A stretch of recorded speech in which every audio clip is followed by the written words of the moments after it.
Hi everyone, welcome back to Fazna's Kitchen. எல்லாரும் எப்படி இருக்கீங்க? இன்னைக்கு பாத்தீங்கன்னா கொஞ்சம் டிஃபரண்டா நாங்க பார்க்க போறோம். மாஸ்டர் செஃப் தமிழ் ரெசிபி ஒன்று தான் பார்க்க போறோம்.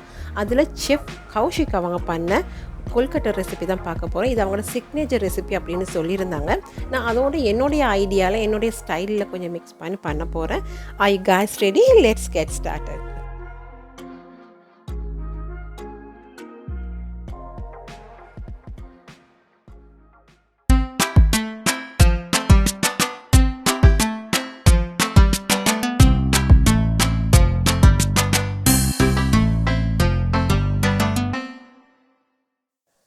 முதல்ல நாங்கள் நல்லா இடியாப்பத்துக்கு நாங்கள் எப்படி செய்யும்போது தண்ணியை கொதிக்க வைப்போமோ அந்த மாதிரி நல்லா கொதிக்க வச்சுருவோம்.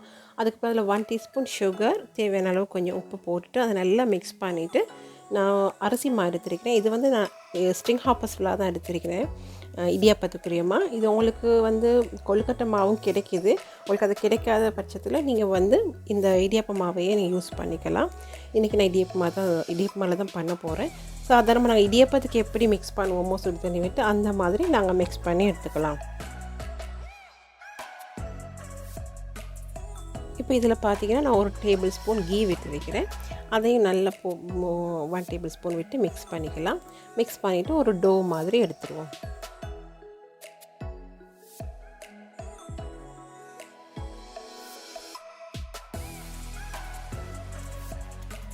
இப்போ இந்த டோவை நாங்கள் 2ஆக டிவைட் பண்ணிக்கலாம். இதில் ஒரு போர்ஷனை ஒயிட்டாக எடுக்க போகிறோம், அடுத்த போர்ஷனை நாங்கள் ப்ளூ கலருக்கு எடுக்க போகிறோம். இதில் அவங்க செஃப் கௌஷிக் அவங்க சொல்லியிருந்தாங்க சங்குப்பூ, ப்ளூ பெல்லுன்னு சொல்லுவாங்க இல்லையா, அந்த ஃப்ளவரை ஸ்டீம் பண்ணி எடுத்து அதில் வாட்டர் 1 டேபிள் ஸ்பூன் விட்டு அந்த ப்ளூ கலர் எடுத்தாங்க. எனக்கு அந்த பூ கிடைக்கல. ஸோ நான் வந்து ஒரு ப்ளூ கலரிங் ஃபுட் கலரிங் எடுத்து ஒரு ஃபியூ நான் ஒரு 2 ட்ராப்ஸ் மாதிரி விட்டு அந்த கலரை எடுத்துக்கிட்டேன். இப்போ எங்களுடைய டோ ரெடி ஆயிடுச்சு. இப்போ நாங்கள் ஃபில்லிங் பண்ணலாம். முதல்ல நான் ஒரு பேனில் நாங்கள் கருப்பட்டியை சேர்த்துக்கலாம். இதில் அளவுகள் எல்லாமே நான் டிஸ்கிரிப்ஷனில் கொடுக்குறேன், நான் இப்போ மென்ஷன் பண்ணல. கருப்பட்டியோட கொஞ்சம் தண்ணி ஒரு 1/2 கப் மாதிரி தண்ணி சேர்த்து அதையும் கொதிக்க விட்டு அதோட ஒரு கொஞ்சம் சீனி, அதோட 2 ஏலக்காய் போட்டு நான் கிரைண்ட் பண்ணி அதையும் சேர்த்துக்கிட்டேன். இதை ஒரு சிரப் மாதிரி செஞ்சு எடுத்துக்கலாம்.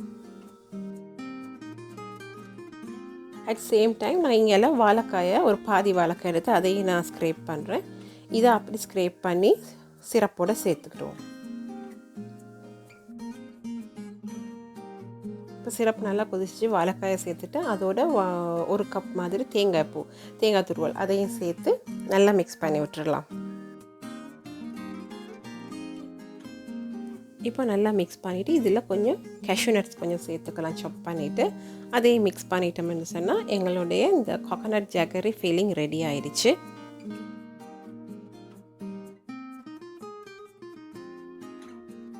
இப்போ நான் இடியாப்ப உரலில் இந்த மாதிரி 2 கலரையும் ஹாஃபாக 2 சைடுக்கு வச்சுட்டு இடியாப்பம் எப்படி நாங்கள் புழிஞ்சு எடுப்போமோ அந்த மாதிரி ரவுண்ட் ஷேப்புக்கு இந்த மாதிரி புழிஞ்சு எடுத்துக்கிட்டேன். அடியில் நான் ஆயில் பேப்பர் யூஸ் பண்ணிக்கிறேன். உங்கள்கிட்ட வாழை எல்லாம் கிடச்சிதுன்னா அதிலே பண்ணுங்கள். இந்த மாதிரி நடுவில் ஃபில்லிங் வச்சுட்டு இப்படி மடித்து வச்சுக்கிட்டோம்னா எங்களுடைய கொல்கட்டை ரெடி ஆகிடும். இனி இதை வந்து ஸ்டீம் பண்ணுறது தான் வேலை. இப்போது நான் வந்து இது ரைஸ் குக்கர் ஸ்டீமர் எடுத்துருக்கேன். உங்கள்கிட்ட இட்லி தட்டோ இல்லை சாதாரணமாக நீங்கள் இடியாப்பம் வைக்கிறதுக்கு எது யூஸ் பண்ணுவீங்க அந்த ஸ்டீமர் கூட எடுத்துக்கலாம். இப்போ அடியில் நான் கீயை கொஞ்சம் தடவிட்டு இந்த மாதிரி அரேஞ்ச் பண்ணிக்கிட்டேன். நீங்கள் சாதாரண எப்படி இடியாப்பம் வைப்பீங்களோ அதே மாதிரி தான் இதையும் அவிச்சு எடுக்க இருக்குது. இதை வந்து நான் ஒரு 10 to 15 மினிட்ஸ் ஸ்டீம் பண்ணி எடுத்துக்கிட்டேன். 15 மினிட்ஸ் ஆயிடுச்சு. நாங்கள் பார்க்கலாம் எப்படின்னு. இப்போ பார்த்தோம்னா சூப்பராக ரெடியாக இருக்குங்க கொழுக்கட்டை எல்லாமே. கலரை பாருங்கள், அவ்வளோ அழகாக ஒயிட் அண்ட் ப்ளூ காம்பினேஷன் சூப்பராக இருக்குது. இது ஒரு பர்த்டே பார்ட்டி கூட டேபிளுக்கு வச்சோம்னா நல்லா அழகாக இருக்கும். நல்ல டேஸ்ட்டாக இருந்துச்சு. அதில் ஜாகரி அதோடு சேர்த்து கோகோனட், கேஷ்யூநட்ஸ் எல்லாமே சேர்ந்து நல்ல ஒரு ஃப்ளேவரும் டேஸ்ட்டுமா இருந்துச்சு. நீங்களும் இதை பண்ணி பாருங்கள். பண்ணி பார்த்துட்டு இப்படி இருந்தேன்னு எனக்கு கமெண்ட் பண்ணுங்கள். இதே மாதிரி இன்னும் இன்ட்ரெஸ்டிங்கான டிஃப்ரெண்டான ரெசிபியோடு உங்களை மீட் பண்ணுறேன். Until then, this is Fazna. Take care. Bye.